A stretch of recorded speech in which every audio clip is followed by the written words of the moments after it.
இன்னைக்கு வீடியோல vivo T4x 5G அப்படின்ற இந்த போனோட ஒரு ஃபுல் ரிவ்யூ தான் பார்க்க போறோம். சோ இந்த போன்ல என்னெல்லாம் இருக்கு, அது எப்படிலாம் இருக்கு அப்படின்றத இந்த வீடியோல பாப்பீங்க. மேக்ஸிமம் சேலுக்கு வரதுக்கு முன்னாடி இந்த வீடியோ நீங்க பாத்துருப்பீங்கன்னு நினைக்கிறேன். சோ இத பார்த்துட்டு நீங்க போன் வாங்கலாமா வேணாமான்றத முடிவு பண்ற மாதிரியான ஒரு வீடியோவா தான் இது இருக்கும். ஸ்டார்ட் பண்ணிடலாம்.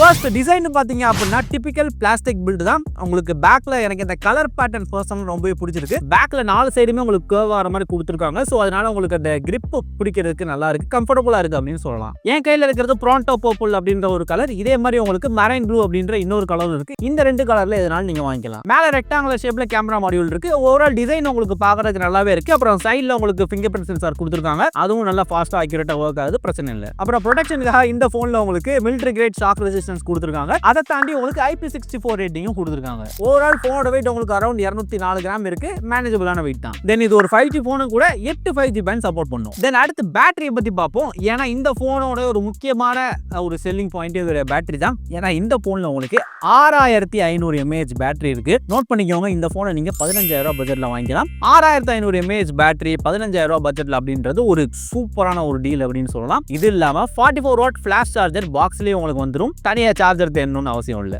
அண்ட் முக்கியமா இந்த பேட்டரிக்கு பிராண்ட் உங்களுக்கு 5 வருஷத்துக்கான பேட்டரி ஹெல்த் இருக்குன்னு கிளைம் பண்றாங்க. சோ அந்த கிளைம் படி இருந்துச்சு அப்படின்னா உண்மையிலேயே இது ஒரு அருமையான போன் அப்படின்னு சொல்லலாம். பேட்டரி யூசேஜ் அப்படின்னு பாத்தீங்கன்னா நீங்க வெறித்தனமா பொழுதுனைக்கும் கேம் ஆடிட்டே இருந்தா கூட 1.5 நாள் உங்களுக்கு கண்டிப்பா இந்த பேட்டரி நிற்கும், அதுல சந்தேகம் கிடையாது. பட் நீங்க கேம் ஆட மாட்டேன், கேஷுவலான யூசேஜ் தான், சோஷியல் மீடியா ஸ்ட்ரீமிங் இந்த மாதிரி தான் பண்றீங்க அப்படின்னா தாராளமா உங்களுக்கு 2 நாள் சாலிடான பேட்டரி லைஃப் இது கொடுக்கும். பேட்டரி லைஃப்ல அடிச்சுக்கவே முடியாது. அடுத்து பெர்ஃபார்மன்ஸ் பார்த்தோம்னா இந்த போன்ல உங்களுக்கு மீடியாடெக் Dimensity 7300 ப்ராசஸர் கொடுத்திருக்காங்க. இந்த ப்ராசஸர் வந்து பாத்தீங்கன்னா இந்த பட்ஜெட்லயே உங்களுக்கு CMF Phone 1ல இருக்கு, அதே ப்ராசஸர் இதுல கொடுத்திருக்காங்க. இந்த பிரைஸ் ரேஞ்சுக்கு நல்லா பெர்ஃபார்ம் பண்ணக்கூடிய ஒரு ப்ராசஸர் தான் இது. நீங்க யூசுவலான ஆப்ஸ் அண்ட் ஸ்ட்ரீமிங் எதை யூஸ் பண்ணாலும் சரி உங்களுக்கு எந்த இடத்துலயுமே உங்களுக்கு லாக் தெரிய போறது கிடையாது. அதுவும் இல்லாம நீங்க கேம்ஸ் வர்றப்ப நீங்க BGMI HDR செட்டிங்ஸ்ல வச்சு உங்களால ப்ளே பண்ண முடியும். கேம் பிளேயும் உங்களுக்கு நல்லா ஸ்மூத்தா இருந்துச்சு. அது மட்டும் இல்லாம இதுல உங்களுக்கு அல்ட்ரா கேமிங் மோட் அப்படின்ற ஒரு ஆப்ஷனும் இருக்கு. அதுல கேம் ரிலேட்டடா எக்ஸ்ட்ராவா எக்கச்சக்கமான ஆப்ஷன்ஸ் இருக்கு, அதையும் நீங்க யூஸ் பண்ணிக்கலாம். Antutu பெஞ்ச்மார்க் ரன் பண்ணி பார்த்தோம்னா 640K வரைக்கும் இதோட ஸ்கோர்ஸ்க்கு வருது. இதுல LPDDR4X RAM தான் யூஸ் பண்ணிருக்காங்க. ஆனா UFS 3.1 ஸ்டோரேஜ் கொடுத்திருக்காங்க. சோ ரீட் அண்ட் ரைட் ஸ்பீட்லாம் இங்க செம ஃபாஸ்டா இருக்கு. அடுத்து டிஸ்ப்ளேக்கு வந்தோம் அப்படின்னா இந்த போன்ல உங்களுக்கு 6.72 இன்ச்க்கான ஒரு Full HD Plus LCD display கொடுத்திருக்காங்க. நோட் பண்ணிக்கோங்க, LCD டிஸ்ப்ளே. இதை நீங்க பிளஸாவும் எடுத்துக்கலாம், மைனஸாவும் எடுத்துக்கலாம். எனக்கு எப்படி தோணுதுன்றத நான் கடைசியா சொல்றேன், ஓகேவா? சோ இந்த டிஸ்ப்ளே பாத்தீங்க அப்படின்னா இது ஒரு 120 Hz டிஸ்ப்ளே, நல்லா ஸ்மூத்தா இருக்கு, கலர்ஸ் எல்லாமே நல்லா ரிச்சா இருக்கு, பார்க்கிறதுக்கு நல்லா இருக்கு. 1050 nits வரைக்கும் ஹை பிரைட்னஸ்க்கும், அதாவது மேனுவலா நீங்க பிரைட்னஸ் ரைஸ் பண்ணீங்கன்னா 1050 nits வரைக்கும் போகும். மோஸ்ட் ஆஃப் த டைம்ஸ்ல அதுவே போதுமான அளவு தான் இருக்கு. இது போக டிஸ்ப்ளேக்கு TUV ரெயின்லேண்ட் லோ ப்ளூ லைட் அப்படின்ற ஒரு சர்டிஃபிகேஷன் கொடுத்திருக்காங்க. இது போன்ல இருந்து வர ப்ளூ லைட்ல இருந்து உங்க கண்ணை ப்ரொடெக்ட் பண்ற மாதிரியான ஒரு மேட்டர், ஓகேவா? தென் அடுத்து கேமரான்னு பார்த்தோம்னா இங்க உங்களுக்கு 50 MP-க்கான AI கேமரா கொடுத்திருக்காங்க. பர்சனலா நான் நினைச்சது என்னன்னா கேமரா அந்த அளவுக்கு பெருசா இருக்க போறது கிடையாது, ஏன்னா பேட்டரி பெருசா கொடுத்துட்டாங்க, ப்ராசஸர் நல்லா தான் கொடுத்திருக்காங்க. கேமரால ஆப் அடிச்சிடணும்னு நினைச்சேன், பட் அப்படி இல்ல. கேமரா வந்து நல்லாவே பெர்ஃபார்ம் பண்ணுது. அது காரணம் ஹார்ட்வேர்னு சொல்லாம விவோவுடைய ப்ராசஸிங் அப்படின்னு சொல்லலாம். போட்டோஸ் எல்லாமே பார்க்க பளிச்சுன்னு உள்ளது, ரொம்பவே நல்லா இருக்கு. போட்டோஸ் நீங்க எடுத்துட்டு எடிட் பண்ணணும்னு அவசியம் இல்ல, அதுவே எடிட் பண்ணி கொடுத்த மாதிரி தான் எல்லா போட்டோவையும் கொடுக்குது. எனக்கு இதுல ஒரு பிரச்சனையா நான் பார்த்தது என்னன்னா இந்த போன் கிடையாது, விவோவுடைய அல்காரிதம்ல இருக்க பிரச்சனை நினைக்கிறேன். அது டார்க் ஸ்கின் இருக்கிற யாரை போட்டோ எடுத்தாலும் வெள்ளையா தான் காட்டுது. நீங்க இதுல சாம்பிள்ஸ் பார்த்திருந்தாலே உங்களுக்கு தெரியும், என்னையே அது வெள்ளையா தான் காட்டி வைக்குது. இது இவன் கிடையாது, விவோவுடைய எல்லா போனும் பண்ற ஒரு வேலை தான். போட்டோ பார்க்கறதுக்கு நல்லா இருந்தாலும் அது நம்ம கலர் கிடையாது அப்படின்றது உங்களுக்கு நல்லாவே தெரியும். அண்ட் போர்ட்ரேட்ஸ் வந்தாலும் வெஸ்ட் டிடெக்ஷன் ரொம்ப நல்லா பண்ணுது.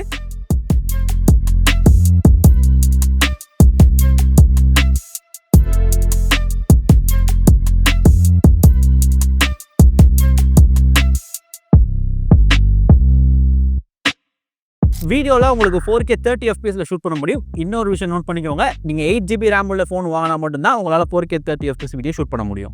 ஸோ மக்களே, இது vivo T4x 5Gல 4K 30 FPS shoot பண்ணிட்டு இருக்கிற ஃபுட்டேஜ். ஸோ இது பார்க்கறதுக்கு எப்படி இருக்கு, 15000 பிரைஸ்க்கு இதோட குவாலிட்டி ஓகேவா அப்படியா என்னன்றத கீழே மறக்காம கமெண்ட் பண்ணுங்க. அப்புறம் செல்ஃபிக்கு உங்களுக்கு 8 MP-க்கான செல்ஃபி கேமரா கொடுத்துருக்காங்க. இதோடைய ப்ராசஸிங்குமே நல்லா பண்ணிருக்காங்க. எனக்கு தெரிஞ்சு விவோவுடைய சாஃப்ட்வேர் வச்சே போட்டோஸ் நல்லாவே கொடுத்துடுறாங்க. ஸோ அதனால விவோல ஹார்ட்வேர் எப்படி இருந்தாலும் சாஃப்ட்வேர் வந்து ரொம்பவே நல்லா பெர்ஃபார்ம் பண்ணிடுது. செல்ஃபி கேமரா உங்களுக்கு நல்ல லைட்டிங் கண்டிஷன்ஸ்ல செல்ஃபியும் பார்க்கறதுக்கு நல்லா இருக்கு. ஸோ ஓவரால் கேமரா நல்லா பண்ணுது. கலரை மட்டும் ஒரிஜினலாக காட்டா நல்லா இருக்கும். அண்ட் அடுத்து கேமரா மாடியூல் கீழே பார்த்தீங்கன்னா ஒரு லைட் மாதிரி கொடுத்துருக்காங்க பார்த்தீங்கன்னா, இது வந்து டைனமிக் லைட் அப்படின்னு சொல்றாங்க. இது என்ன பண்ணுன்னு கேட்டிங்கன்னா கலர் லைட் தெரியும் உங்களுக்கு. இது நோட்டிஃபிகேஷன் வந்தாலோ இல்லை கால் வந்தாலோ இல்லை சார்ஜ் போட்டாலோ உங்களுக்கு இந்த லைட் வர்ற மாதிரி நீங்கள் செட் பண்ணி வச்சுக்கலாம். அவ்வளோதான். அடுத்து வந்து மேலே இன்னொரு இடத்துல இன்னொரு குட்டியாக கொடுத்துருக்காங்க பார்த்தீங்கன்னா, இது வந்து IR plaster. So IR plaster ஜென்ரலாக உங்களுக்கு மேலே கொடுப்பாங்க ஃபோன் மேலே, பட் இங்கே உங்களுக்கு கேமராவில் கொடுத்துருக்காங்க. ஸோ இங்கேருந்து நீங்கள் கண்ட்ரோல் பண்ணிக்கலாம். தென் ஸ்பீக்கர்ஸ் அப்படின்னு பார்த்தீங்கன்னா இந்த ஃபோனில் உங்களுக்கு ஸ்டெரியோ ஸ்பீக்கர்ஸ் கொடுத்துருக்காங்க. இதுவும் ஒரு மேஜர் ப்ளஸ் தான். தென் ஆடியோ பூஸ்டர் சப்போர்ட் யூஸ் பண்ணி 400% வரைக்கும் உங்களால் சவுண்ட் இன்க்ரீஸ் பண்ணி கேட்க முடியும். ஆக்சுவலாக அதில் வச்சு கேட்டிங்கன்னா உங்களுக்கு நல்ல லவுடான அவுட்புட் கிடைக்குது, பட் குவாலிட்டி அடி வாங்கின மாதிரி தெரியுது. தென் சாஃப்ட்வேர் வந்தீங்க அப்படின்னா இங்கே உங்களுக்கு விவோடைய ஃபன்டச் OS 15 ஆண்ட்ராய்ட் 15 மேலே ரன் ஆகிட்டு இருக்கு. பர்சனலாக ஃபன்டச் OS அப்படின்றது ஒரு பேக்காக தான் இருந்திருக்கு விவோடைய டிவைஸ். இந்த போனுக்கு அப்படின்னு சொல்லலாம். ஆனா இதோட பிரைஸ் பாயிண்ட் வச்சு பார்க்கும்போது நல்லாவே பெர்ஃபார்ம் பண்ணுது. முக்கியமா ஃபன்டச் OS 15 பார்க்கறப்ப போன ஜெனரேஷன் OS விட இது ரொம்பவே ஸ்மூத்தா பெர்ஃபார்ம் பண்ணுது. இப்போ ரீசெண்டா ரிலீஸ் ஆன நெக்ஸ்ட் ஜென் OS எல்லாம் பாத்தீங்கன்னா அந்த ஸ்மூத்னஸ்க்கு ரொம்பவே முக்கியத்துவம் கொடுத்து கிரியேட் பண்ணப்பட்ட மாதிரி தெரியுது. எல்லா அடுத்த ஜெனரேஷன் OSமே செம்ம ஸ்மூத்தா இருக்கு. அதே மாதிரி தான் இங்கேயும் இருக்கு. இந்த ஃபன்டச் OS 15 அவங்களோட ஃபிளாக்ஷிப் போன்ல நம்ம குறையா சொல்லாமே தவிர 15000 போன்ல இது இருக்கிற அந்த ஸ்மூத்னஸ் அதோட பெர்ஃபார்மன்ஸ் வந்து நல்லாவே பண்ணுது. பெருசா குறை சொல்ற மாதிரி இல்ல. தென் சாஃப்ட்வேர் அப்டேட்னு பாத்தீங்கன்னா 2 வருஷத்துக்கான சாஃப்ட்வேர் அப்டேட் 3 வருஷத்துக்கான செக்யூரிட்டி அப்டேட் மட்டும் தான் சொல்லியிருக்காங்க. நான் அப்பவே சொல்லியிருப்பேன் பேட்டரிக்கு பார்த்தீங்கன்னா 5 இயர்ஸ் பேட்டரி ஹெல்த் இருக்கும் அப்படின்ற மாதிரி கிளைம் பண்றாங்க. ஆனால் சாஃப்ட்வேர் அப்டேட்னு பார்த்தா 2 வருஷம் தான். அட்லீஸ்ட் 3 வருஷமாவது கொடுத்துருக்கலாம்ன்றதை தான் நான் நினைக்கிறேன். நீங்க என்ன நினைக்கிறீங்க கீழே கமெண்ட் பண்ணுங்க.